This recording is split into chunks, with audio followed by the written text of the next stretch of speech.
Hello! I figured this would be a good time of year to make this video. I haven't been doing a lot of riding because of the weather, and I hurt my foot at Lincoln Woods a few weeks ago, so I thought it'd be a great time to put a video together talking about my experience with the Insta360 X4 and how it compares to a standard GoPro or non-360 camera. So I've had the Insta360 X4 now for maybe 6-ish months, and I'm gonna go through the pros, the cons, the big differences, the best mounts in my opinion, and how I use it. You can turn one clip into a vertical or horizontal video, meaning you shoot once, let's say you go down a trail and you want to make an Instagram reel and a YouTube short, and you want to make a YouTube video in horizontal. So Instagram reels and YouTube shorts are shot in vertical, and standard YouTube videos use horizontal. With a 360 camera like the Insta360 X4, you can use the same clip to get both. Another pro is the battery life. I found that I almost never need to change a battery on a 2.5 hour ride with the Insta360 X4. The GoPro I currently use is a Hero 11.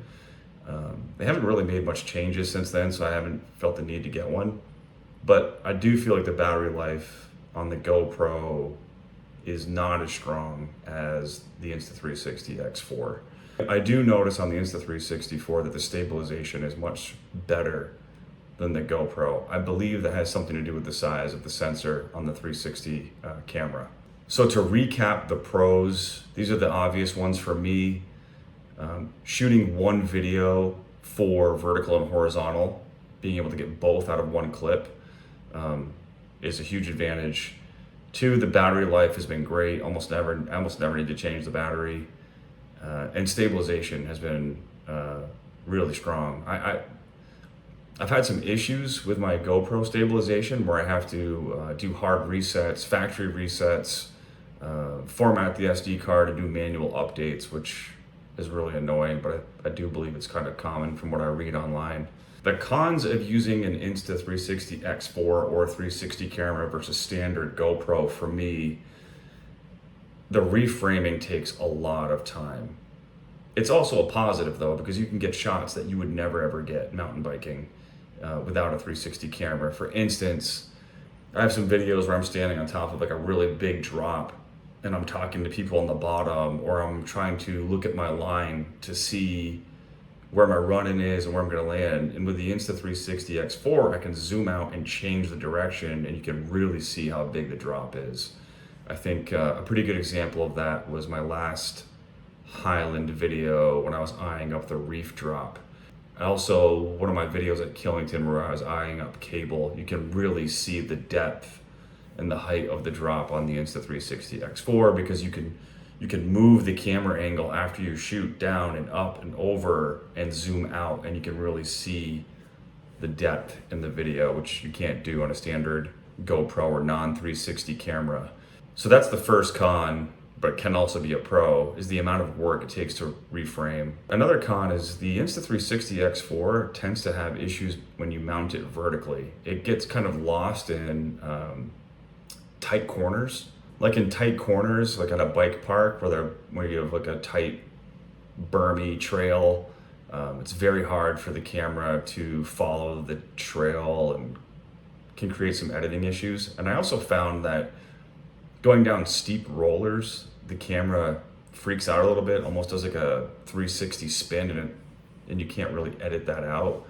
So I found that mounting it horizontal works really well, and it tracks the trails better, and editing is a little bit easier. I bought this horizontal mount for it on Amazon. The first horizontal mount I bought was too long, and because there's so much view on the 360 camera, it would catch some of the mount in the shot, and that was a little annoying. It took me a while to figure that out.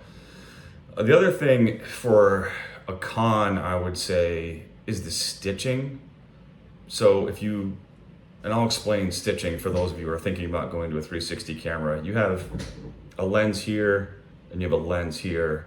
the technology allows the video to connect. They're so wide here and here. So you never want the stitching in the shot of your video. So like you wouldn't want it in your handlebars while riding or anything. So I found when mounting this sideways, unlike a GoPro where you'd want to angle it up a little bit, like on a chesty, because you're leaning forward, you're riding, you actually want to lean it down a little bit. And that's counterintuitive from what you've been doing with a GoPro. You just never want the stitching area to be in your shot. And then you can change it while you're editing, and it looks pretty great. So I would say the Insta360 X4 has been great. The learning curve was a lot for me. I got frustrated a few times. The editing software on a desktop can be a little challenging, can be bugging, much like other software platforms. I am happy I have it. It probably took me about a month or two to really get it dialed in. I'll go through my settings here in a minute, and I'll make sure they're listed so you can see it, because that took a while too, especially with the EV comp or the exposure, because of the size of the sensor and the 360 lenses. You want to bring your exposure down while you shoot, and then bring your exposure up while you're editing in your video. It just looks way better. Otherwise, the lighting looks really harsh and washed out. How do I use both, and what are my favorite mounts? My favorite mount for the Insta360 X4 is a chin mount sideways. That is by far some of the best footage. So if you've seen any of my recent bike park videos, you'll see a lot of that. Like when you're hitting jumps, you can see almost the entire bike come up into you when you're going over a tabletop or a double. It's really cool to see how the bike moves in the air. The GoPro doesn't really show that. You gotta see the top tube and the handlebars on a standard GoPro non-360 camera. So I do really like the chin mount.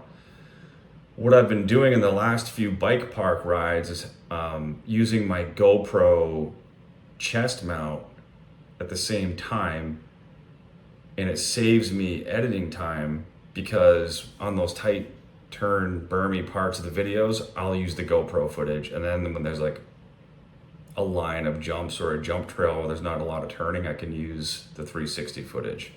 So that's how I use both together. The GoPro footage is really easy for me to edit. I do it pretty quickly.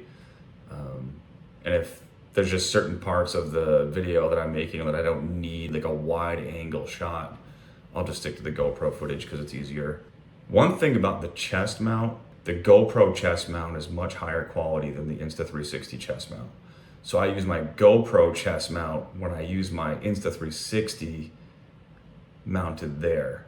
So I use the same sideways mount when I'm not at a bike park or not using a full face helmet. I turn my Insta360 X4 sideways on the chest mount and point it so it's kind of like this. So it's here on the chest mount, and then I point it down a little bit. So when I lean forward, it's still okay. The stitching is still not in the shot, and that works pretty well. And then I can zoom in and zoom out. So if I'm not wearing a full face and I'm riding my local trails, I use this on a chest mount, mounted like this. So hopefully that's helpful. I tried it vertical. It's weird. I tried it this way. It's almost hitting my chin. I've tried it down, and it gets lost, like I said, in the tight turns and the rollers anyway. So let's talk about settings. I'll turn this on. It'll be hard to, maybe not, you can see it. So my EV comp is minus 0.7. That's, I shoot in 5.7K, 30 frames per second. That's worked really well for me. And at my EV comp, that's the important one. Other settings, with the exception of the 5K in EV comp, are very similar to my GoPro settings. The EV comp setting was the hardest one for me to figure out. Minus 0.7 works really well for the trails I ride in my conditions most of the time. And remember, the reason for that is you want to bring the exposure down while shooting, and then you can bring your exposure up in post editing, which is a little more work too, but it ends up looking much better. Hopefully this was helpful. I had a big learning curve when I picked up the Insta360 X4, but now that I understand how to use it, much by trial and error, I'm really happy with it. So if you have any questions or comments, let me know. I'm happy to help. And thanks for watching.